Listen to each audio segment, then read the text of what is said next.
Hello, anybody who might happen to be watching. I've just come on spec. I didn't let anybody know I was going to go live. I just did it off chance. I'm just sitting here having a cup of tea. I've just finished my tea. I'm just having a cup of tea while I wait to see if anybody's coming on. So I've been at my granddaughter's this afternoon, so I haven't really been doing much. So I just thought when I came back home, I'd just go live and see if anybody wanted a chat. It's a Saturday night, and at least you know around the country, a lot of people won't be going out to the pubs because a lot of places are in lockdown. Well, not actually. They might as well be in lockdown. It's tier 3. We in the northeast are in tier 3, so there's no pubs open.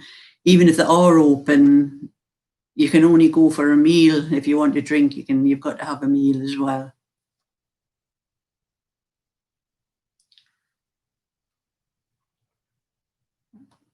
And I'm testing my going live. I plugged the there you can see the cable in from my router to my laptop, because the quality of the videos when they're processed on YouTube afterwards haven't been very good. And I've always thought it was to do with our ISP. I'm with Sky, and I'm on one of the packages. I'm supposed to get 59 megabytes with it at Sky Fibre. And I've just done a speed test before I came on to see what it was. Without the cable in, it was 6.30 something megabytes. And less than 1 megabyte, that was download, and less than 1 megabyte for the upload.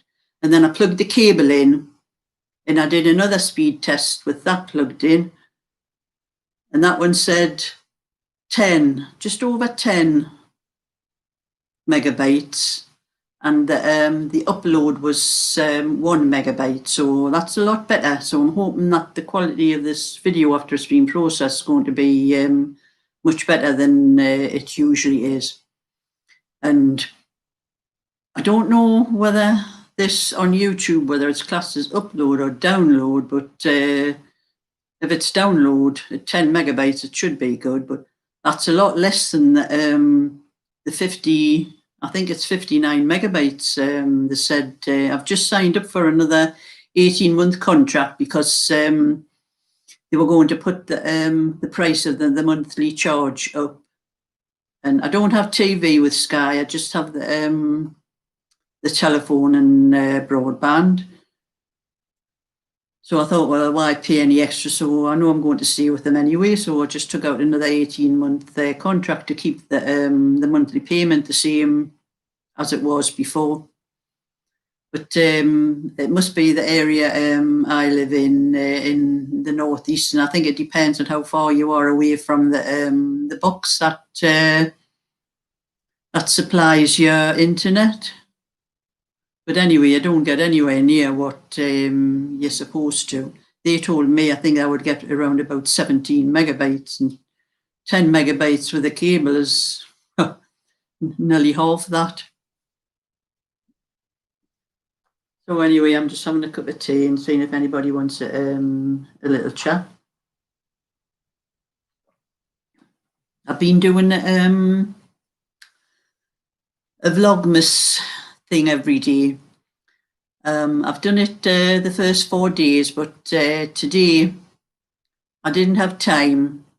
I couldn't quite manage it before I went down my granddaughter's, and I thought I would do it when I came back. And I got home back, maybe it's just after 5, and I thought I'll try and do it the way I do the tutorials. I was doing a tutorial, that's what I was doing. But where I do it, the light was casting, having to put lights on in the house at this time. I have a ring light, and that didn't help either, but it was casting a shadow over my hand, so I couldn't couldn't really do the tutorial because you wouldn't be able to see what I was doing properly for the shadow. So I'll be doing 2 tomorrow and putting them up. But I'm going to my granddaughter's tomorrow afternoon as well, so I'm going to have to do them in the morning before I go down there.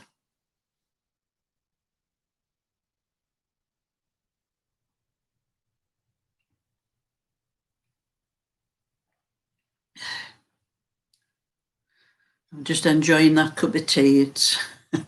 I've had an afternoon from about 1:30 till nearly 5 with the 3 kids and the youngest one's 2.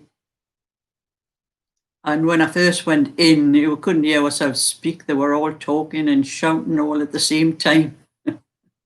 And the youngest one, as soon as he sees me, it's helping with his Thomas the Tank Engine to put all his track up, and that's what I was doing, helping him with that. And then he had a little sleep for an hour. But his mum was working, dad was looking after them, and he always messages me on a Saturday if the mother has to work, for to come and help with the kids. So that's what I've been doing, helping out and playing with what we have to play with kids, you know.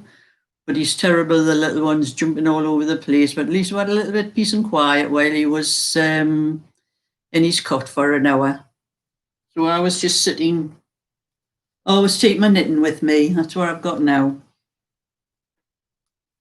And try and do a little bit knitting while he's in his cot, because I'm nearly finished. This is the sweater I've been doing. I'm nearly finished the sleeve. This is the first sleeve. I'll be on to the second one. But I'm not sure that I can actually knit very well. Well, I don't need to see what I'm doing, but I found an old pair of glasses, and I've made the writing, I've changed the display on my laptop so that the writing comes up a lot larger. Before that, I was having to lean right forward like this to read whatever was on the screen. But I can see the screen from where I am now with these old glasses, because I think the old reading glasses were sitting from a distance with them. I can see better the screen, but close up for my knitting, it's not very good. But I don't really have to see what I'm doing, because I usually sit and watch the television while I'm knitting, and I don't usually have to look at my knitting. And as long as I know what stitch I'm doing, I can knit away. So I'm just doing a little bit of knitting as well while waiting to see if anybody comes on, wants to chat.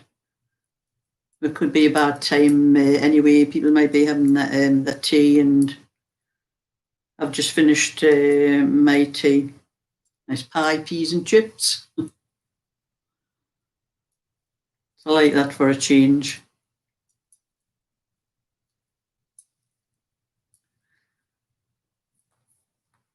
Yeah.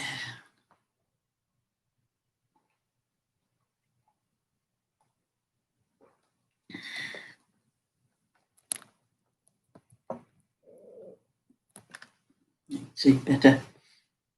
And for anybody that might be interested, one of the tutorials I'm doing, going to do tomorrow, I'm doing knit stitches, 1 knit stitch a day. And this sweater I'm wearing, the knit stitch is just little lacy patterns here. This is the tutorial, one of the tutorials I'm going to do tomorrow, for anybody that wants to know how to do this pattern. But I have put I've been doing the patterns, the stitches I've been doing tutorials from. I've made a playlist, and I've called it Sheila's Knitting Stitches, and that's where I'm putting all the stitches into that playlist.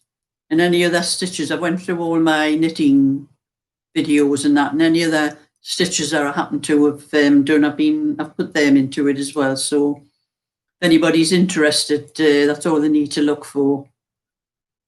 If you type in that Sheila's Knitting Stitches, it'll come up with all the videos that I've done on any stitches. Because I make up a lot of my own stitches as I as I go along. This sweater I'm wearing, the pattern on this one, I used to have a knitting machine a lot of years ago, and I used to do a lot of knitting for friends and for their children and that. And this was one of the patterns I used to do on it. And a lot of the girls that used to ask me, when they asked for this one, they used to ask to do the rosebud lace. That's what they called it. So that's probably what I'll have to call it in my tutorial, because I don't really have a name for it. It was just one I made up on the knitting machine. But it is probably one that's out somewhere that's, you don't know every single pattern, you know, that's just because I made it up on for my machine doesn't say it was already thought out by someone else. Oh, hello, Angela. Oh, you've got a new camera. Oh, I know you had a webcam. You got a camera as well. You're going to hook it up to your phone. Oh, and Harvey M. Oh, you're Agnes. Oh, no, not Agnes. Senga, that's it. You're Senga, aren't you, Harvey M? I remember. I've got to remember these names because a lot of people put names up, what the names are called themselves, but they're not their actual name. As your phone's playing up. Well, I put a cable. I showed it a few minutes ago. It's a cable from my router box into my laptop. So I'm hoping that it's a better picture, because even last time I was live, one or two people were saying that it was cutting out the thing, and I think it might have been my internet. It might not have been theirs. So I'm trying the cable. I have tried it once, but I forgot to put it in the last time. I think that's how it wasn't so good. And when the video was processed afterwards, it was very blurry and pixelated, and it was missing a lot of things I was saying. You know, it was like bits of the words weren't coming up, so it'd been very hard. Yeah, that's it. I have quite a good memory for names. I remember them. Even Ghost Hacker with Scottish Basil, she's Angela, in case anybody wants to know.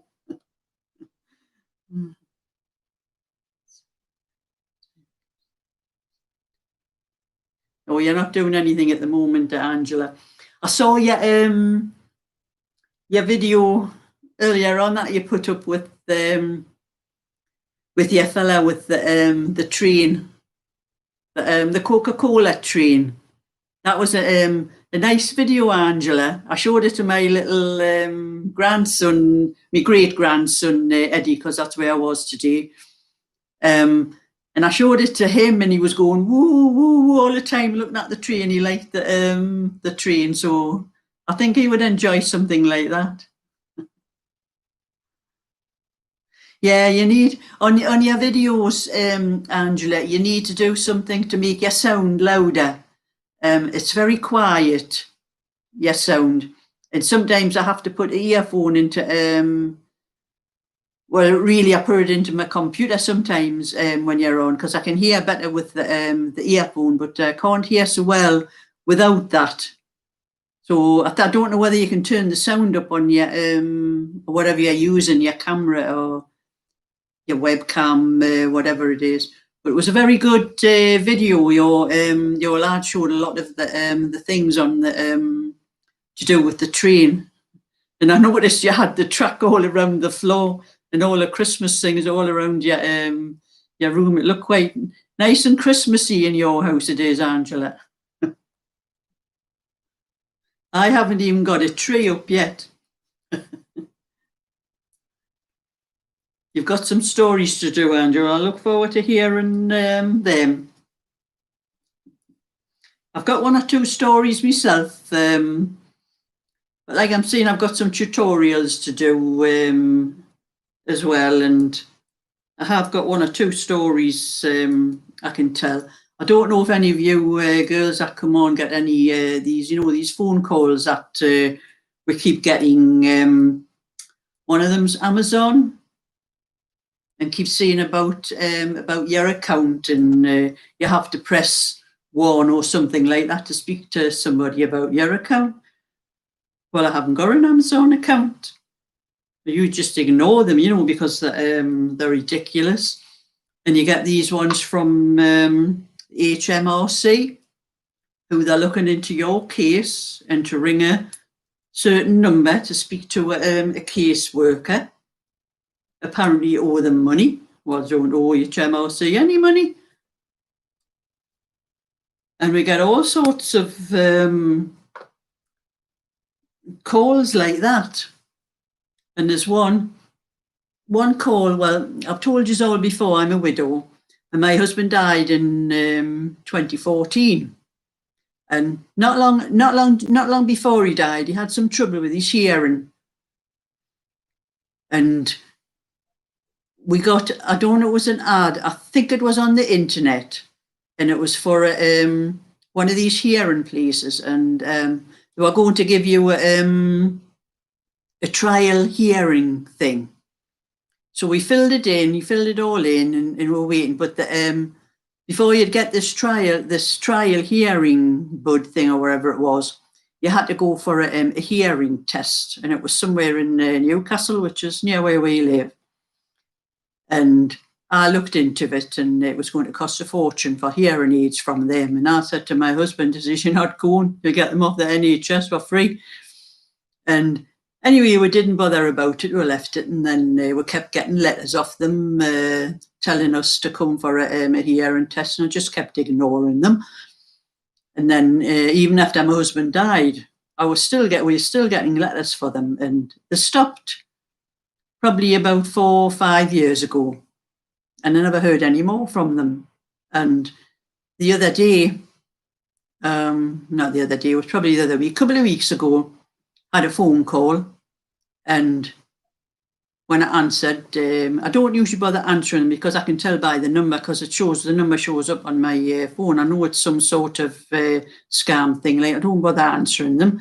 But I didn't recognise the number, and it looked like a local type number, so I answered it. And it was from this hearing place.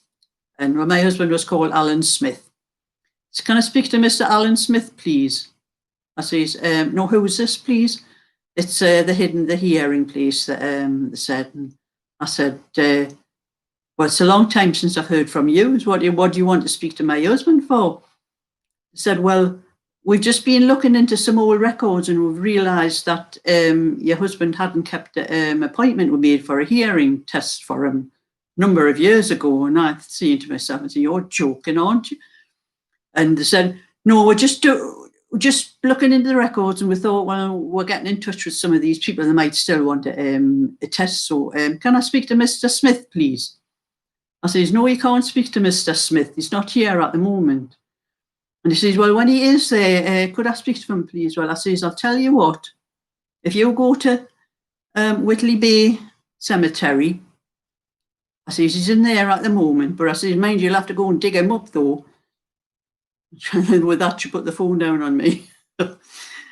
So that's the kind of calls I get, and I'm afraid they're speaking to the wrong person when they speak to me.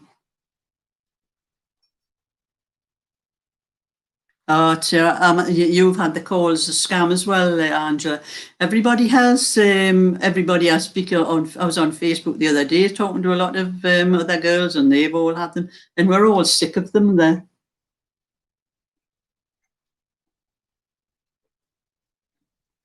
Well, I get some of these phone calls. Some of these phone calls as well, Singer. Sometimes I just leave the phone off the hook and let it go for ages. So I don't know whether I can cut it off at the other end when I put the phone down, but that's the best way, because we know they're scams. We know for a fact that and just don't bother with them. It's not worth. Usually I just put the phone down on them. If I do answer, I put the phone down, but I've got an answer phone on. Sometimes I just let the answer phone take it up. And I was on Facebook. I'm on a group chat chat site, and I was talking to some of the ladies on there. And I've got one friend that rings me now and again, and I have her, when her phone number comes up, her name comes up underneath, so I know it's her on the line. But we were all talking, we were talking about these scams and that actually, and then my phone rang. And when I picked up, it wasn't a number I recognised. I didn't pick it up, but I didn't recognise it, so I just let it ring and ring. And eventually the answer phone came on and it went off. And then these girls I was talking to, one of the girls come up and she says, "Sheila, are you at home?" I says, "Yes, I'm at home." She says, well, will you answer your bloody phone?" She says, "I've just tried to ring you." And she says, "You never answered it." So I said to her, "Well, it's not the number you usually." She says, "Well, that's my mobile phone number." She says, "I usually ring you from my home phone, but she's I've got a bit of trouble with my home phone, so I'm ringing you from my mobile." Like, I said, "Well, I'm sorry, I never recognised your mobile number." Like, but, so I went back, and she rang back again, and we had a bit laugh about that. Like,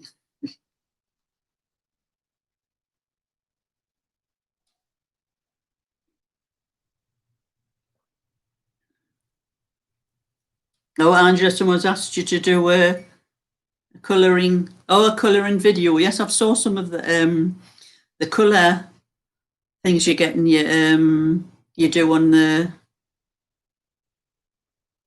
I think it was flowers or something like that. You do. Yes, we're all looking for things to do at the moment. Like I'm doing tutorials at the moment for this Vlogmas thing. And I've just explained that I've missed today because I was at my granddaughter's and it was too dark when I came back. I'd put the lights on and I tried to do I want to put tonight, but they just cast too many shadows over my hand, so people wouldn't be able to see what I was doing. So I'm going to have to do today's and tomorrow's tomorrow, and I'll put them up tomorrow sometime for some more stitches. Got quite a few stitches that some of them I've made up myself, and some of them that I've probably seen in a pattern somewhere and put them up. But I was thinking when I was talking to my granddaughter's this afternoon. My granddaughter was at work, and I help a partner look after the kids when she's at work. And we were talking about just parents and things like that, and we're talking about what we did when we were kids, and she just happened to mention about going to the cinema with our parents and that. And I remember going to the cinema with my dad one time, and we went to see it was an Elvis Presley film, the first Elvis Presley film he did, Love Me Tender. And I'd never heard of Elvis Presley at the time. I was 14 years old. So I was born in 1946, so I'm not sure what year it is. We worked that out. 1946, 1960, something like that. Then we all went to see this film, and Elvis Presley at the time had one of his hit songs out, was called All Shook Up. And my dad thought he was going to see a great Western film, and he didn't realise that Elvis Presley was a singer, and he didn't do a lot of singing in this film, but he was, doing a little bit singing and that. And we were in the cinema waiting. It hadn't started, and there was two boys sat in front of us, so teenagers. Of course, they were laughing and giggling at first, and my dad was starting to get a bit annoyed, and he said, "They better shut up when the film starts." Well, anyway, the film did start, and this song that Elvis had out was All Shook Up at the time, and of course he started singing this song. They were sitting in front of us, started singing this song. Oh, Elvis is all shook up, and that way the film was on. And my dad grabbed a hold of the two of them by the collar, the scruff of their necks, and he says, "If you don't shut up, you will be shook up when I'm finished with you." They shut up anyway. There was no trouble after that. But that's my favourite singer, Elvis Presley, and I've always loved anything he sang. Oh, singer, you're knitting a cardigan with flowers and different colour whorls. Yeah, I find if I'm knitting anything dark, I can knit it all right during the day, but It's just, the light's just too bad at night. I can't knit it at night time with dark colours. I knit, well, it's white what I'm knitting with here at the moment. I've been on with this sleeve for must be a week now. I can usually do a sleeve in a couple of days. I don't know what's been holding this up. Like one thing and another. I think it's doing the tutorials because I've been having to knit the little swatches before I can do the tutorial the next day for them. I think I've been doing things like that, and it's been holding me up like.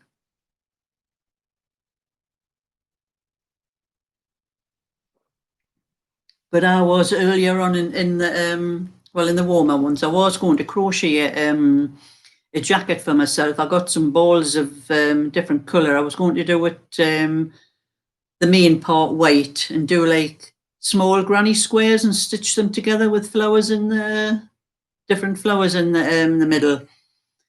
And I got a yellow and turquoise and a purple and the other colour. I think I had a dusty pink that I already had, but I had bought those from the other ones. I think the place called The Range. It's up near where I live because they sell Peyton's wool in there. And I bought that for to do them, but I haven't gotten round to it yet. But I will do. I will do, and I'll probably show when I get round to it. But I've had Aldi's wool for quite some time now, and it's starting to get little bits of fluff. I don't want you probably can't see it on here, but it's getting like fluffy on the sleeves and that, in places where you lean and that, and I don't like that. It's called pilling. And I started knitting with this Peyton's. I've been doing little bits and pieces with the Peyton's, and I like the feel of it, and it feels a lot different to the Aldi's. The Aldi's is called So Crafty, and it's a lot more expensive, the Peyton's. I mean, the balls I was getting, there were 100-gram balls of double knitting, and they were costing me $1.99, where the Aldi's you get 400-gram balls for $3.99. So it's around about £1 a ball the work out at. Oh, there's my noting things come up in the middle of the screen. Switch it off. That's it. And I like the feel of the Peyton's. It feels much nicer. So I think I might buy some of that to do some knitting and try it out and see what it's like, and see how it washes afterwards, and how, if it doesn't, this one's not too bad, but I have got one or two other jumpers, and it's very like fluffy. I call it more like fluffy, and little balls of fluff all over it, and I just don't like that. It's but Aldi's, yes, yarn is very expensive, Singer.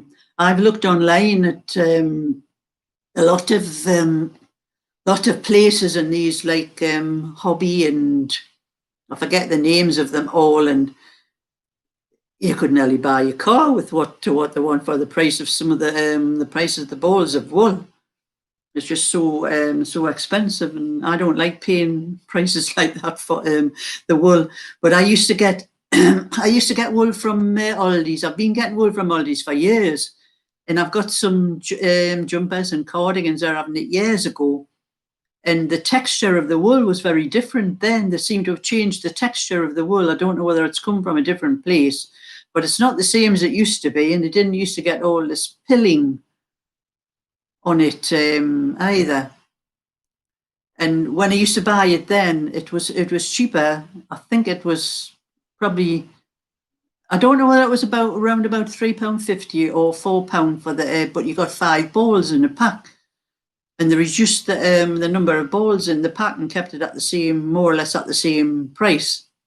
But the texture of the wool's changed altogether, and I'm not too happy. And I've got quite a few packs of it to knit upstairs, and I'm not very happy about if it's going to be like where it's been like now, like these ones I've been doing lately been turning out. But this one I'm doing at the moment, this is Poundland's wool. You can't see it very well. I don't know if you hold it up, but it's got like a glitter in it, a kind of glitter. And I don't know what it'll be like. But I did. I've done a couple of waistcoats in Poundland's wool, and Now their waistcoats, they don't have sleeves and that, because it's the sleeves where you get a lot of the pilling, where you're resting them on places and that. So I've washed them and they seem to have washed very well. The waistcoats are done in that one. So and theirs isn't too bad either, because it's, if you buy it a single ball, it's £1 a ball, but they're only 50-gram balls. But if you get 3 balls, you get 3 balls for the price of 2. So I get 3 balls for £2. So it's a little bit more dearer than Aldi's. But if I don't get the same pilling on it and it washes well, it'll be worth maybe changing to them. But they don't have actually, well, I don't know, it's just in my local little shop. I go to this place called Killingworth, not far from me. You probably don't know anything about Killingworth unless you're from the northeast. But that's where I go. I've been going up and they don't have a lot of colours, actually, like the last time I was up there. But I was up the other day and I noticed I have got a few more colours in, but I don't know whether it's with, because with us being in a lockdown for a month. I went up just before the lockdown started and the shelves were practically empty. Everybody had been buying the wool, I think, for the reasons of something to do while they kind of go out anyway. But I mean, we might as well still be in lockdown where I am, because we're in tier 3 and there's no pubs open, and at least the shops, those other shops are open. You can go and look around them. Yes, Singer. I have, well, that's probably that old as well. I've got a cupboard upstairs in my bedroom, and it's very deep when you go into it. And a little while ago, I was just sorting out what I thought you get those bags through your door, for the like the air ambulance and these ones where you put clothes and things and that, I was looking in to see if I had anything I could put in these bags. I like the air ambulance best, because I think they are the best kind of charity thing to put to, And so I was hunting to see anything I could fill the bag with for to put it out for them, and I found this bag right at the back of the cupboard, and it was full of bits of wool, little bits had been left over from when I'd been knitting for there was some pink in, so that shows how old it'll be, because my granddaughter is 30 now, and it would have been where I was knitting for her. And those little bits of that in, and I found that's a full ball of dusty pink that I've got. Oh, hello, Jeannie. Oh, you've noticed that the Aran weight jumper has pilled badly. Yes, so it's not me that's just noticed it. There's other people, and I think there was one of the particular sweaters I knit. It was a grey one with cable down the front. I put it on like one of my little videos before, and I loved that sweater, but it was really very soft and sort of fluffy when I was knitting with it. And that one's pilled very bad. It's really, you can pull little strands of the fluff off the thing, and I don't like that. Yes, that's right, Jeannie. The air ambulance is one of the best charity things to send anything to. I keep everything for them, and sometimes I've rung them because I've had bags of stuff and they hadn't put any bags through the doors or anything like that, and I'll ring them and get them to come and pick anything up, because I don't bother about the other ones. But I mean, you get that many of those things through your door. I mean, all the clothes I want and all that would be walking around naked if we gave everybody that put them through the door.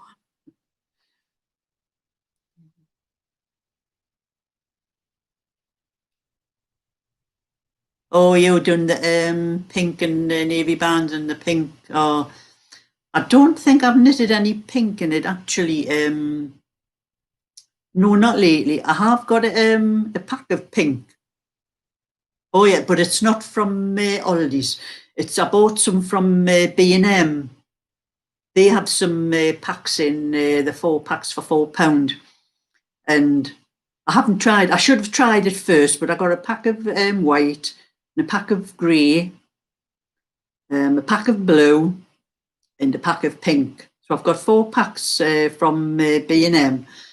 And I haven't tried it yet, but I should have just bought one pack and tried it first. But just when I saw the wool for the price, I thought I'm going to get it. You know, you don't see it that price anyway. So until I actually get around to trying one of those packs, I'll not know. But I'll let everybody know what it's like when I do it. But they do have other balls of wool in B&M, but it's a lot more expensive. It's probably like it's more than £1 for a 100-gram ball. I think some of them were about £1.99. They had some of that stuff as well.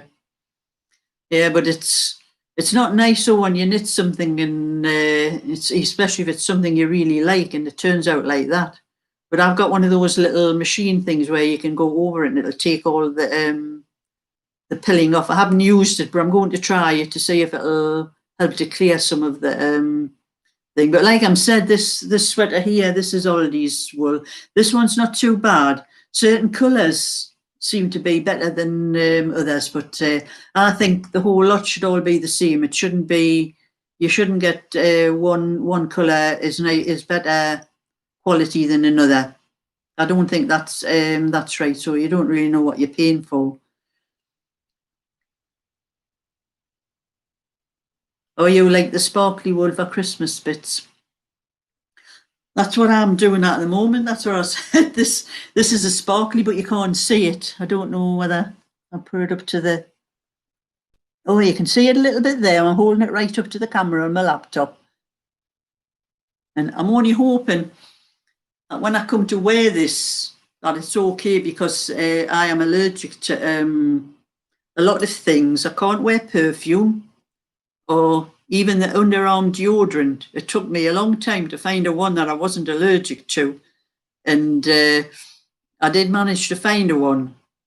But if I put perfume, and even I got some, those baby wipes, I buy them, sometimes it's just to give your face a wipe, or maybe if you feel a bit sweaty under your arms.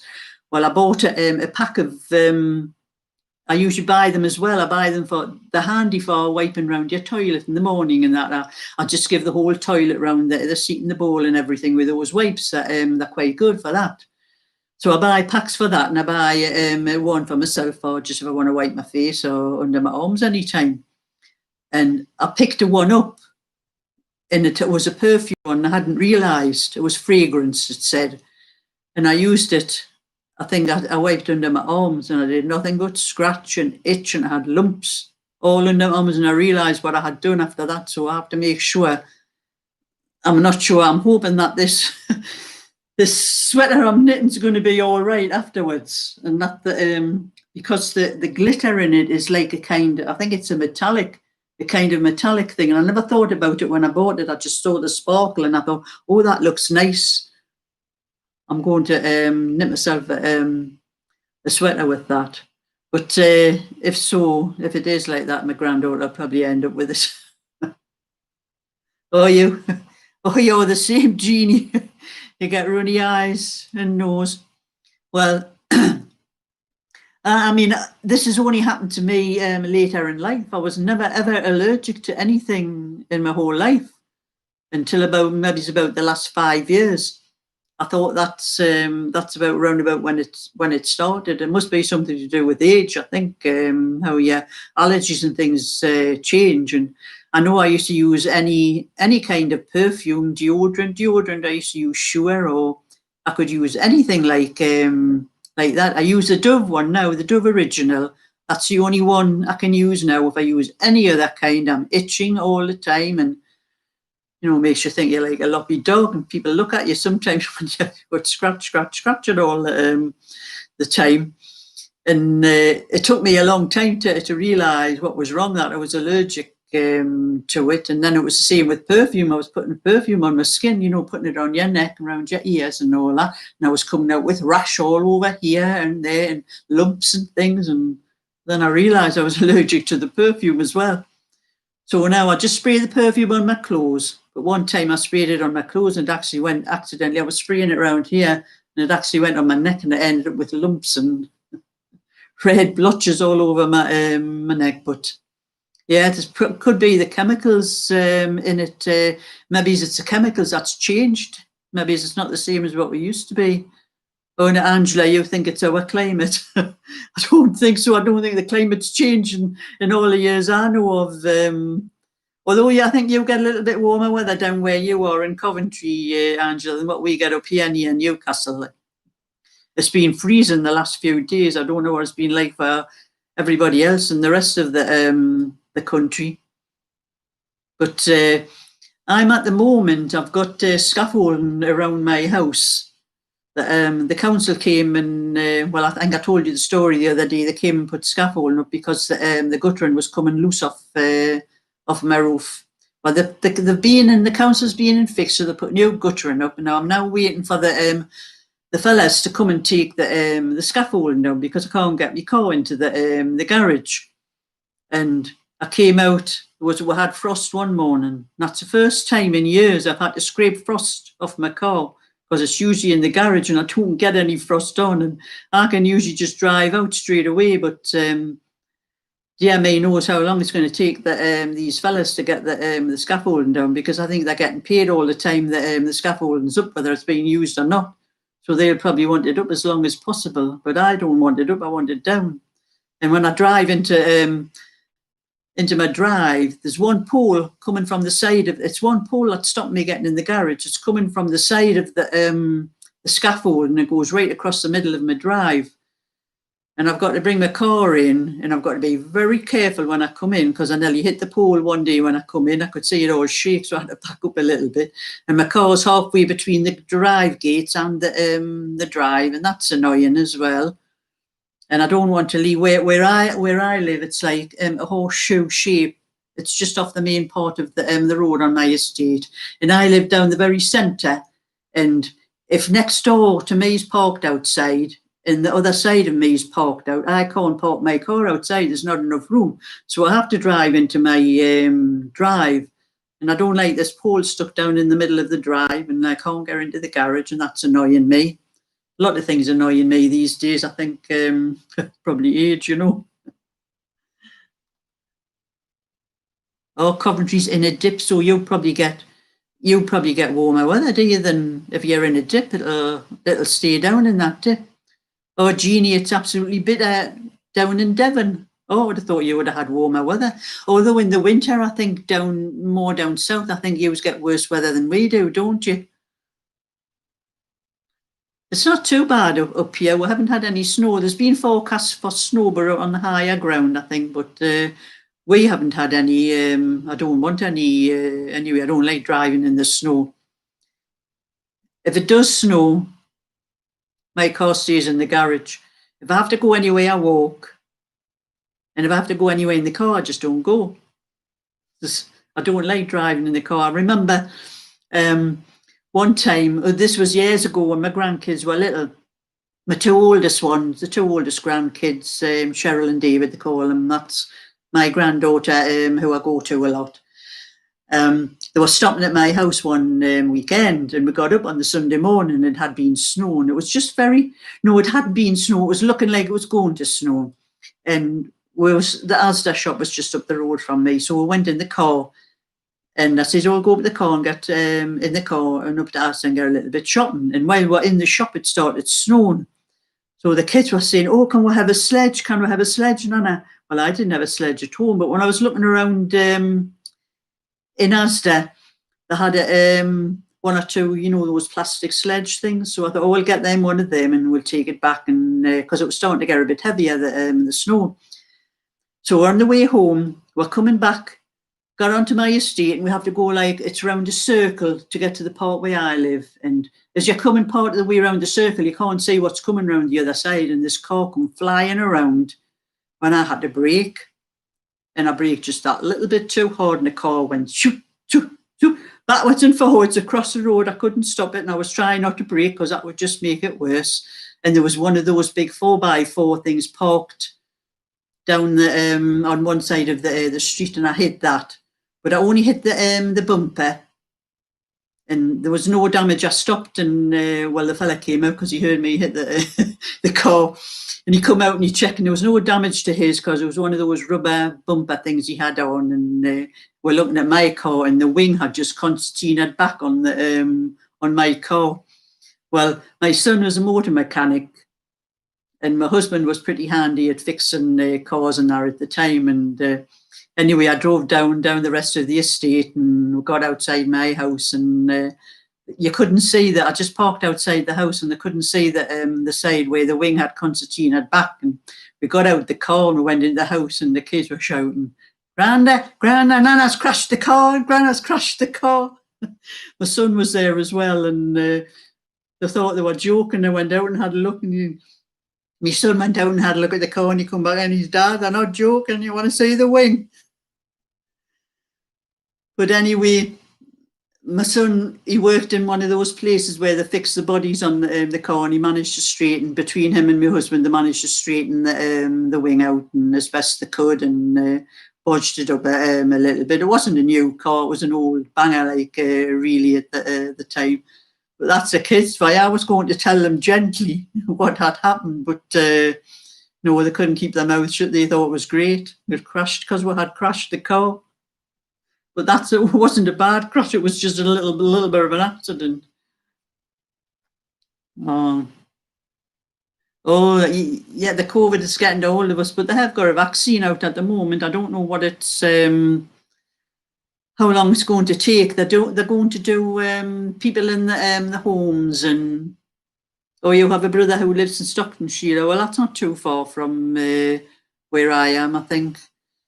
But they're going to do the people in the care homes and like the people who look after these people in the care home, the nurses and things like that. And my granddaughter's mother, well, she's my son's ex-wife now, actually, but she works with, she does a one-to-one with someone and cares for them. So the likes of those and the people that look after them will be getting them first, and then there'll probably be the hospital, the nurses, and then anybody over 80. And then I think it's over 75 and over. Well, I'm 74, but if it takes till April for to get to us, I'll be one of those 75 and over. But I want to see how it affects other people first before I have any vaccines. So the vaccine is good news, but I want to see how it affects other people first. I'm that type of person. Then yeah, that's starting next week. Yes, they are, Angela. Well, it's going to be good for the in the care homes and that, because they're the ones that need it really the most at the moment. And then I think they go after 75s. It'll be anyone over 70, and then over 65s, and then anyone else after that. But it depends on how many doses they get of it. And yes, about this COVID thing's one of the worst things that could have happened to. We thought when it first started, before we knew about it, really, before the march and that, there was a lot of jokes going around about it, and nobody realised how serious it was until it got really this bad. And I know I was looking on the. I follow the news every day to see what's happening, and I think I said that they said most places in the country are either steady or going down, except the northeast where I am. So I can see us being in tier 3 right up until Christmas. Maybe it's after that as well. It depends. I don't know why we were all, but mind you, I was going out, like I'm saying, I'm in a bubble with my granddaughter, so I'm okay. I can go and see her anytime I like. But I was going out the other day in my car, and I had to stop, like to come out of the estate to get onto the main road. There was cars, so I had to stop. And there's a house, the very last house on the end of my estate. There was cars parked all around. And I was wondering where all these cars and that were from, because they weren't from the people that lived there, because they were all, bumper to boot and that, all parked all around the road and that. And I saw the door open on this house, and there must have been about 20 kids came out of that house, youngsters. And either there's been a party all night and they were all coming out the next morning, but they are the reason that we are in the trouble we are at the moment, I think, because a lot of them is not taking it serious, Oh, Senga, you're in Nottinghamshire. You're in tier 3. And my My son lives there as well. Now he's got celiac disease and he's got something else. I forget what else he said. Something else he's just recently been telling us, and so he has to be careful. So I haven't seen him for months because he can't come up here and because he can't stop anywhere. But he's coming up at Christmas because they're allowing is it 3 households to meet. So he's up at Christmas because we'll be having Christmas meal and that with my granddaughter and some of my family and some of her family. So there'll be 3 households in there. But no, I remember that Nottinghamshire was going into tier 3 before they went into the full lockdown just before. Was about 5-6 weeks ago, wasn't it, when we first went into that? Yes, the vaccine, Ange, it has to be 2 doses, doesn't it? No, is that Wolverhampton's and tier 3? I don't know what's going to happen. They're supposed to be checking every couple of weeks to see what's going to happen. But even if you go into tier 2, you still can't go into a pub and just have a drink. You've got to have a meal. Now, I usually have a night out with there's a lot of us girls. We do bingo on used to be on a Wednesday night, and we can't go and do that. And if we're in tier 2, because we won't. None of us have meals and that anyway. We just go for the bingo night. And I used to do a quiz on a Monday night, but that stopped because we couldn't have everything all finished by 10 o'clock, like we're having to before. So, yes, we're going to have to watch everything at Christmas, Jeannie, because when everybody starts getting together, you're in tier 2 where you are. Yeah, but that's right. You're still not allowed to visit families, and it's like I'm saying, I'm lucky that I'm a single person and I can be in a bubble with my granddaughter, because I'd be stuck here by myself all the time. And even if you want to talk to anybody, any of your neighbours, you've got to stand really far apart. You know, like my next door neighbour, she was leaning over the fence and trying to catch me when I was talking, and I'm saying, you'll have to step back a little bit, too close to the fence. And that's just the way. It's spoiling everybody's lives, really. Like, you can't do none of us ever thought it would be going on till Christmas. But that's the way things turn out. They don't go the way we think. We just have to plod on and hope that it's all over once these vaccines start. Oh, Senga, you're in a bubble as well. Yes, it is hard to manage. I mean, my granddaughter, her partner's parents, which are our children's grandparents, they used to stop every Friday night with those grandparents, and I haven't seen them properly for a long time. And my granddaughter Cheryl, she'll take them out to the park and maybe see the grandparents there. It's like social distance, what you have to do and all that. And the youngest one, he's 2. He won't have anything to do with the other grandmother now because he's more or less forgotten her, and it's upsetting her, and that's hard for her, like, to not be able to see the grandkids. But and whenever they're at home and they mention Nana to him, he thinks of me. He thinks I'm the only Nana he's got because I'm the only one he sees. But I'm not his Nana. I'm his great Nana. And it's hard on the other grandparents. I mean, I'm glad nothing like this ever happened when mine were little, because I've never been able to see any of mine.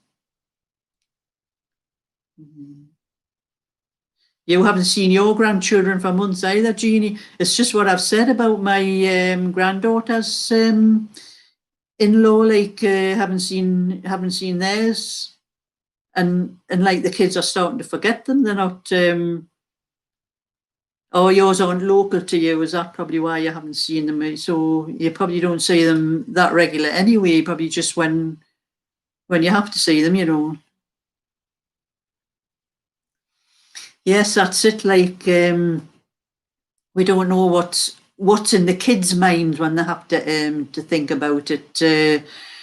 you know, and they think it's just a normal. Probably they are grown up and probably think it's normal part of life now. Everybody walking around wearing masks and things like that, and there's things going on Facebook saying don't throw your masks away just because the vaccine out, because we're still going to be wearing these for quite some time. And I can quite believe that. I've got a few bits of material. I'm going to do some more face masks and that with myself, because some of the ones I've got I don't like, because sometimes when I breathe in, they suck into my mouth, you know. I think I could make some myself better than that. Oh, Sarah, you haven't seen 3 of yours since March. You have 3 about 30 miles away, and 3, oh, that's 150 miles is a long way, isn't it? But 30 miles is not too bad, you know, but it's the way things are. You just can't travel either. They don't like you traveling either. So Sarah and Jeannie know how each other feel, and don't you understand that? But I have I've got some other grandchildren and great grandchildren who I can't say those ones because they live probably only about 15 miles away, 15 to 20 miles. I'm not sure how far it is from where I live. But I can't say those ones either. The only 2 little girls that I've got great grandchildren. The rest are all boys. And I can't say those either because of the this thing. I know when you're not allowed in the houses, you can't go. Even when the lockdown first started, and before I went into the bubble with my granddaughter, I used to go down to my granddaughter's house, and she used to stand at the door with the kids, and I used to stand at the gate and the garden. And I went down regular to make sure the kids didn't forget me. And I always took some sweets down, and I used to put them in a bag and tell Cheryl, put them outside in the outhouse for a few hours, and make sure like the packets were those you could wipe down, you know, the plastic, wipe the packets and all that down first before you give them to them. And that's what you did. But they seen me quite regular like that, because I used to go down and take things down for them, like anything like baking and that, because my granddaughter's not all that good at baking. I think she learned a lot in the lockdown, but I used to take scones and things like that down, and pies and things for the kids and that. Yeah, Sarah, you see the 3 that's closer to you. Yeah, it is 150 miles. It's quite away. Like, I know my son lives in he lives in Nottinghamshire, and it takes me, whenever I drove down there before, it was about a 2.5 hour drive. It depended on the traffic and that. Well, he lived in Worksop at the time, but him and his partner split up, and he moved to a place called Carlton Lindrick. I don't know he lived in Nottinghamshire, if you've heard of it, but he moved there because it was nearer to where he was working, and so it took me about 2.5 hours. But I haven't been down there since since this all first started, and he hasn't been up here either. So yes, Jeannie, it's thank goodness for knitting, knitting and crochet. Oh, and Angela, university can't go back to campus. Scientists have said masks don't work. Well, if it doesn't work, there's no point in wearing them. But I mean, it's going to stop anything that you breathe out getting out, isn't it? So it's going to work that way. Oh, Jeannie, your son and daughter's a 4. That is a long drive. That, I mean, I can drive 2.5 hours, but it's very stressful drive for me driving 2.5 hours. I find my legs and things, even my hands holding the steering wheel for that length of time. I think I went down one time when there was a lot of roadworks for quite a way down the A1, and we had very slow. The driving was slow, and I keep stopping, and that was the best thing for me, because I could rest my feet off the pedals and rest my hands off the steering wheel. But sometimes when I go down, we'll go down with my granddaughter, and she'll drive, because it's her dad that lives down there, you know. Oh, you like my tutorials, Jeannie? Well, I'm sorry, Jeannie, I haven't had time to put one up today. I've got one to do. I've got a few. I've been knitting little swatches, and I'm putting one up every day. But my granddaughter Cheryl, she has her own channel as well, in case anybody's interested. It's called Life with Cheryl. Have a look at that channel. It's nothing knitting or crochet or anything like that. It's just about family life, and she does hairstyles and things like that, you know, and makeup and stuff and that. Just have a look and maybe subscribe and give her a little bit of help. She's just over 700 subscribers at the moment, and I'm tooting for her. So have a little look. You never know. You might like what she's got. But I've been doing these tutorials, and I should have had one up today, but well, since the lockdown finished, my granddaughter works in a nail salon, but she can only work on Friday afternoon and a Saturday when our husband's a partner, when he's not working. And so she works on a Friday afternoon and a Saturday. And 10 to 1 every Saturday morning, I get a phone call from Craig, a partner, and are you doing anything today, Sheila? Come down, please. So I go down and I help him with to look after the kids. So Cheryl comes in from work. So I didn't have time to put a one up to this morning. And I thought I'll do it when I get back home. And I got back home about 5, and I tried to do it, but because of the lights, having to put the lights on and holding my hand over the what I was doing, I was casting shadows over it, and it was just, the video was just no good. So I tried to do it, but you couldn't really see what I was doing. So I'm having to leave it till tomorrow morning. So I'll be putting 2 up tomorrow, Jeannie. So look for them. 2 different ones. Well, I said earlier, one of them is this pattern I've got on this sweater, a little rosewood lace pattern. One of them's that, and I'll sort out another one. I've got a few other little ones, little swatches ready to put up.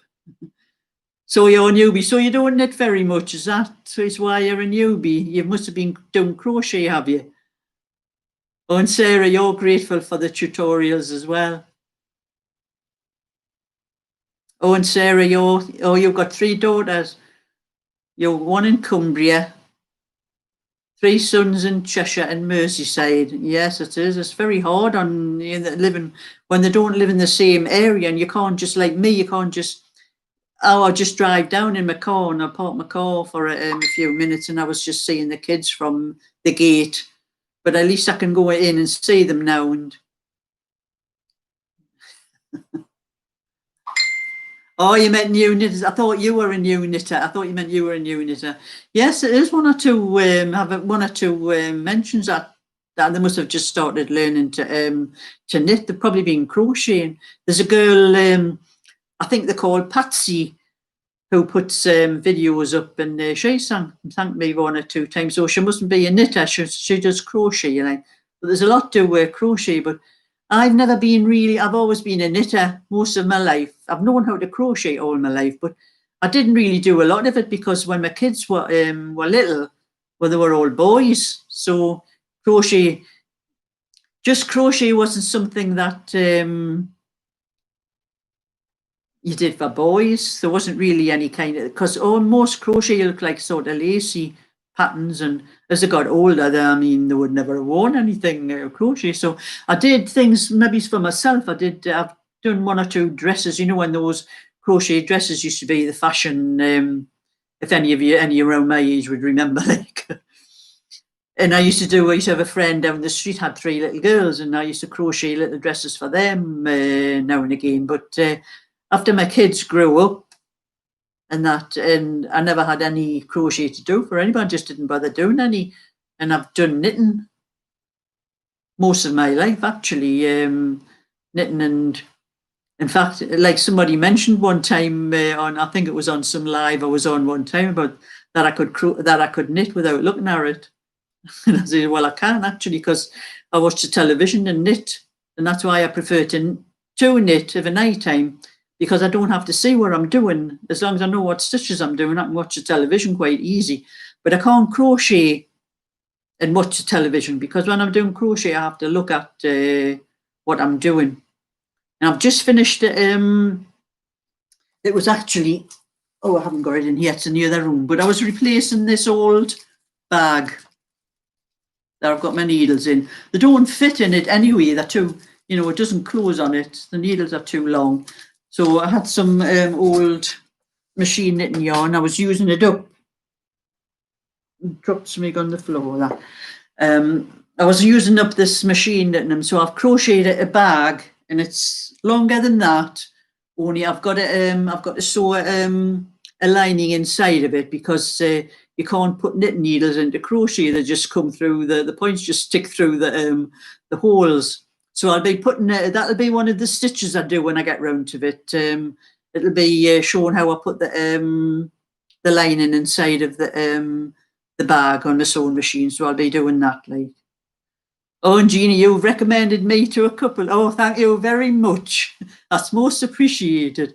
I have gotten quite a few more subscribers. I think I've got about 500 and was 557. I think that the last time I looked. So because of that lady Alison Russell, who gave me a shout out, I got quite a lot of subscribers through her, and I was very pleased about that. And it was very nice of her what she did, because she does it for a few other people as well. But I never thought I'd get this far, because at the start of the year I only had about 8 or 9 subscribers when I first started, and it went on for days and days and weeks, so I never got any at all. And then just as it was all of a sudden, I don't know whether it's how YouTube recommend you to people, but I must have started getting noticed anyway. And then I thought, I do these live, because I mean I can't talk when I start. Like I get on my own nerves sometimes. Like I can't sure. I do talk to myself a lot at home, like, you know, helps to pass the time. Oh, you're going off to meet your tea. So I'll see you another time then, Jeannie. It's nice chatting to you as well. I have been looking at they call it a StreamYard thing, where you can have a few people come up on the screen and you talk to each other like that. I have been looking at that, because I thought you had to pay for it, but there's actually a free one where you can get 6 people up on the screen who can chat to each other. I've been looking into that. I've had a look at it, and I might try and get that on, so that instead of me just talking on the screen, people can come up and talk that way. I tried to do that on a couple of other people's. There's a girl called, I think, Katrina. She does crochet. She does it. But when I went up on hers, I don't know whether it's my laptop or whether it's anything to do with the StreamYard thing, but there was just echo all the time and a screeching noise all the time, and I had to come off, because it was mine that was causing it. So I'm going to try it, but I hope it doesn't happen like that, because if it is, I won't be able to do it. I think that's a good idea, Angela. You'll have to get on live again, Angela. You know, I watched you the last time you were on, but I think you were a little bit nervous, but it's all right if you can talk. And there's Pub Delisi. I don't know how you pronounce your name, but hi to you as well. That's one I haven't seen you before, so it's nice to see somebody else. I know most of the nearly all girls that's on at the moment, us ladies on, get on having a bit chat, and I know most of them. I think they've all been on before. It's nice to talk to a lot of people. It's nice to see some new people on as well, and that. But I have another. Oh, you're Turkish. Yeah, I was in Turkey. When was it? Not last year. 2017. Yes, I think I went to Turkey. No, it wasn't. It was 2019. It was just last year, man. Yeah, I don't know where I am here. Yes, I was in Turkey last year.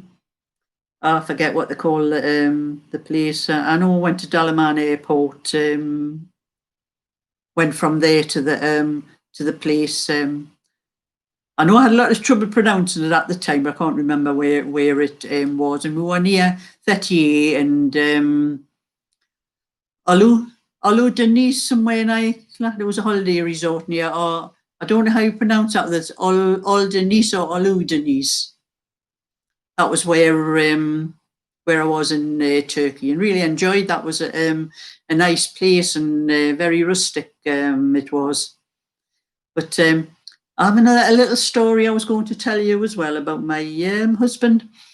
This is a little. I done a little video on this a while ago. I don't know if any of you have seen it before, but my husband died in 2014, and I got a letter addressed to him in I think it was about 3 years later, so maybe about 2017, and it was from one of those people finder places, you know, and they asked, was I the wife? My husband's name, they had his full name. Was I the wife? And my children, I've got 3 sons. They had all the names and addresses, the names and ages and everything of my sons. And did my husband have an uncle called Daniel who had died and had left money, and there was money in the treasury because he had died intestate. And I thought at first this is one of those scam things, but I checked out the people on the internet, and they did seem genuine. So I rang the telephone number on the letter, and I spoke to somebody, and it was genuine. And I told him that my husband had died 3 years previously. So I says there would be nothing to do with me because he was my husband's uncle and not mine. And he said, well, as I was my husband's surviving spouse, that anything that was in the treasury would come to me. Now, oh, well. So he asked me to if I'd put a claim in for this, whatever it was. They couldn't say what was in the, how much money was in the treasury. But I put a claim in for it, and they would sort it all out. Of course, they would take their share out of it for, it would cost them for, they would have to get birth certificates and death certificates and this thing and one thing and another. So anyway, I decided, well, it was worth doing it. It's, you never know. So anyway, my husband was one of 4 brothers, and I've got an account on Ancestry.com. So I started looking up my husband's family and that. I'd done some research, but I hadn't really done a lot. And then I found out that he did have this Uncle Daniel, and this Uncle Daniel was one of 7 children. I thought, oh, well, God, this is that many kids. All the families, at least whatever's there is going to be split between, well, you wouldn't count the Daniel, there would be 6 would be split between 6 families. But then when I did a bit more research, I found that one of the brothers had died during the war and there was no family from him. And one of the other brothers had died, had an accident when he was younger, and he had died and there was no family there either. So there was only 4 left in the family. My husband's father was one of the brothers, and there was 3 other ones. And anyway, I went to see my husband's. He was his oldest brother because I go to see them regular, and I told him about the letter I'd gotten and what they wanted me to do, and I told him about the Uncle Daniel, and he remembered Uncle Daniel, and he said he lived down south, and well, we live up in the north, you know, the northeast. And that they didn't really know him very well. I hadn't seen him since they were kids, but he did know that he'd had an accident when he was a child, this Daniel, and that he only had 1 leg. He had lost a leg in this accident, and that he was also blind. And so I gave all this information to I got in touch with the person whose telephone number was on the letter, and I gave him all this information, told him all about the information I had and what my brother-in-law had told me and that. And he gave me, my brother-in-law had remembered the names of there was 2 sisters who these people didn't know about because they didn't know what the married names were and that. And my brother-in-law told me all the names. So I sent them all the information, and they said they were going to look into it. And in the meantime, I had been in touch with one of my husband's cousins who lived down where this Daniel lived, this Uncle Daniel lived, and we got in touch with her, and she had actually knew him, so she knew all about him, and that there was no family. He had no family, so whatever money had been left had went into the treasury anyway. And anyway, I started doing a little bit of research. Well, this letter I got said that this Daniel had died 2005, and I think they have so many years when someone dies and money goes into treasury, and if it's not claimed, I think it stays in the treasury. I'm not sure exactly what happens, but anyway, I did a bit more research, and I come across the Uncle Daniel, and I'm looking at the date. Daniel had died, and it was 1983. I thought, well, it can't be the same Daniel. It's a different date of death. And then I looked at the information. Some other people had been researching, had put some information on about Daniel, and he had actually got married late in life, and he had no children. But the woman he married was a widow, and she had children. So I thought, well, why didn't this money go to them? Because he had died before she died. So as far as I was concerned, the money should have went to her. And even if it hadn't went to her, it should have went to her family. But anyway, I got in touch with my husband's cousin, and I told her all the information. She said, "Oh, I know he died in '83." She said, "I was at his funeral." And I said, "Well, did you not notice?" So when I told her, because she had gotten a letter as well, I says, after I gave them her name and all that, I says, "Did you not notice the date of death on the letter?" And she said, "I never did, actually. I just saw the name Daniel, and I thought, it's my Uncle Daniel." And so both of us, I got in touch with this People Finder company, and I gave them all the information, and I said that it can't be the same Uncle Daniel, because my husband's Uncle Daniel died in 1983, and this one that you are researching, you got died in 2005, so it can't be the same people. And I thought, well, that's the end of it, nothing. And it must have been about, though they thanked me for the information and all that, and it must have been about 9 months later, got this letter. In this letter, there was a cheque for just over £500. And all the information was about this Daniel, everything that had been paid out for all the death certificates, the birth certificates, and everything. There had actually been about 17,000 in the treasury. And I had actually been asked to send forms in before all this happened, before we found out about Daniel dying when he did. I had been asked, there were solicitors to be involved, because there was more than £15,000 in the treasury, and when there's that much in, there has to be solicitors involved. So they had told me, and I had got letters from these solicitors, and I had to fill in whether my husband had left a will and all my information and everything. I had to put in this form, and that they would be paid for every letter that was sent out, every telephone call, and everything would come out from them. Well, all the information from the 17,000. All these things had to be paid for out of this money before it was paid out. And out of the £17,000, there was about £8,000 left. So they really get their share out of it. But it shouldn't have been that way, because he wasn't our Uncle Daniel. And anyway, I got in touch with my husband's cousin, and she had gotten a cheque for the same amount. And we got in touch with the rest of the family, that because there was 4 families involved being paid out. And they had all getting what they were entitled to out of this thing. And the only thing we could work out, me and my husband's cousin, was that these people had spent all this money on all this, getting all this information to make us, I don't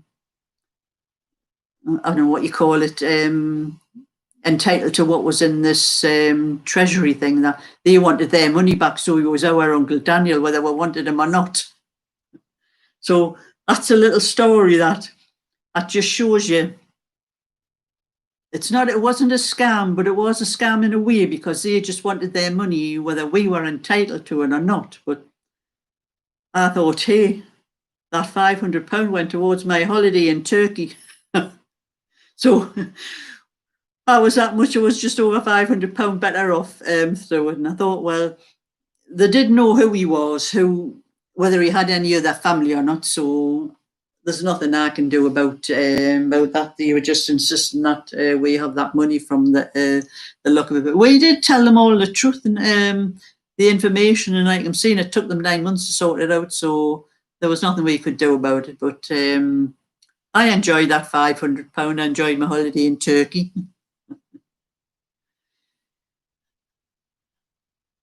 Oh, Angela, live gets more. Yes, I've noticed sometimes when I go live, I tend to get 1 or 2 more subscribers after I've been on live. And I think that's what a lot of people do it for. Yes, that's right, Sarah. I never thought about it that way, but it is fraud. It is a bit shocking, like, but I mean, I wasn't going to send that check back to them. Everybody else got their checks as well. So, but whoever's uncle or relative that Daniel was, they mustn't have known about him because the money went into the treasury, and the treasury. I'm not absolutely certain, but I think it's about 12 years. If it's not claimed within 12 years, the treasury keeps it. So I thought it was better in our pocket than the treasury. But it makes you wonder, like, how many, these people that do that, whether these people finders, I think that's what they're called, whether a lot of other cases like ours has went on like that as well, just for them to get what they've paid out. But I mean, if they'd had to sort somebody else out and start all this again and to pay out again for all these things, they weren't going to do it. So that's the way things are. And I doubt whether it'll ever happen again to me, but we did tell them, and we thought nothing about it afterwards. Yes, I did. We told the truth, and it was. I even told them, the date of when Daniel died, and I sent the picture. I took photos of the like PDF copy things of the proof that I got from the ancestry.com of when he actually died, and I sent that to them, but they still said that the thing they just didn't want to know. It's not on my conscience. Like I'm saying, I think anybody else would have done the same. But like I said, it's better in our pockets than the treasury. But he must have had, I think he had 1 or 2 bank accounts, but however, he must have been a lone person, because somebody else would have known if he'd been married or anything like that. He could have been a widower or anything like that. And I don't know how old he was or anything like that. But I like to do a lot of ancestry research. I've got an account on Ancestry, and I do a lot of. I've traced my own history back to about 1600 and something. The same with my husband's, and the dog robbers at the treasury. They get enough out of us. It's the same with me. I mean, I'm a widow, and I mean, what I've been left since I've been a widow and all that, I have to pay. I mean, I live in a council house. I get no help whatsoever, and because I've got money in the bank, my pension doesn't cover my rent and my council tax, and my savings are slowly dwindling because I'm having to pay rent and council tax out of it. I get no help whatsoever.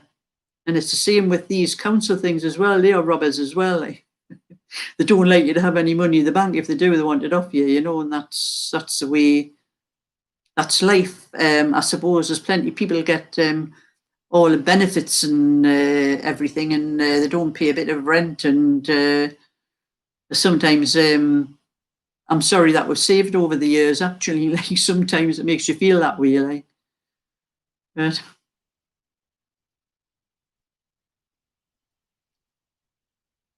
as I'm reading now, it's funny. These are an old pair of glasses I found in the drawer. They're old reading glasses, but they're good for reading from a distance. And I've changed the display on my laptop so that the writing is now quite large, so I don't have to lean forward to read the writing, but I'm still bloody leaning forward like this to have a look at the writing. But I have to keep these glasses for when I'm online, because it's the same. Your parents have worked all their life and they get nothing. That's what happens. It's I mean, my husband left me pretty well off, like after he went, and I mean, I've had money of my own, and I'm quite lucky with my premium bonds, and that keeps adding and adding. It'll never come down. I'll never get no help from the the council. But it is a lot of people that work all their life, and they never get no help afterwards. To tell you to save for your retirement. When you do, you've got to pay it back out again, haven't you? But that's the way things are, like, isn't it? Some of us don't mind, like paying things out. Just annoys me that they expect every halfpenny back. Well, it's a lot of people probably don't agree. Like some of them, are quite happy the way things are. But I've got 3 sons, and all of them have worked all their lives. They've all got their own houses, and in fact, I think one of them, two of them, they've never been on the dole in their life, and they wouldn't know what to do if they were on the dole. I think one of my youngest son, he was on the dole for a while because he was working at a place, and it was taken over by another firm, and they slowly got rid of the old staff that was working there. And my son was one of the old staff. Well, he had quite a lot of money in the bank, and he had mortgage to pay and everything. And he got, I think, 6 months dole thing. He had trouble finding a job. He is working now, but he did have a lot of trouble finding a job. And after the 6 months, his dole stopped. He didn't get no dole. And he still had his mortgage to pay, and he got nothing at all because he had money in the bank, and he had to pay his mortgage out of what money he had in the bank. And he managed to find a job eventually because he was, I forget how old he was at the time, but might have been about coming up to 40, I think, which is a hard age, because he was quite high up in the job he was doing. He was I forget what you call it. He was, but used to train other people in the job, and that they slowly got rid of him. And yeah, Sarah, you tax on your wages, tax on your savings. Yeah, that's right, and tax when you die too. That's if you leave over a certain amount, it's taxed as well, isn't it? Yeah, but my son, it took quite a lot of his savings because he had to pay. Because of the amount of money he had in the bank, he wasn't entitled to any help at all, not even to live on. I mean, he wouldn't have gotten anything for his mortgage anyway, because don't think they do that these days. I'm not sure, but that was the way it went for him for quite a lot of months until he found a job. A job that would accept him, because I think he was overqualified for. So he had to take just anything that came up after that. But he was happy to get another job, and then he had the money to pay his mortgage. Yeah, that's things that's happening these days, and that's probably going to be happening to a lot of people these days with this carry on with the virus thing that's going on. There's a lot of people lost jobs and going to be losing jobs as well because of the way things are. Hey, well, I think I'm going to go off now. I've been talking for a while. I think I want to watch the television for a while and do a little bit knitting. But I'll come back on another time. And I didn't let anybody know today because I've been to my granddaughter's, and I thought I'll just come on. And after I came back from my granddaughter's, had a little bit of tea, and I thought I'll just come on without telling anybody, just to see who's on. So I'm going off now. I'm going to end the stream, and I'll be in touch again sometime. And I'll have 2 tutorials to put up tomorrow because I'm missing today's. It's only this Vlogmas, it's called, and you do one every day up until Christmas Eve, I think it is. And then with being at my granddaughter's today, I didn't have time, so I'll be putting 2 up tomorrow. So look out for them. So good night, everybody, and enjoy the rest of your night.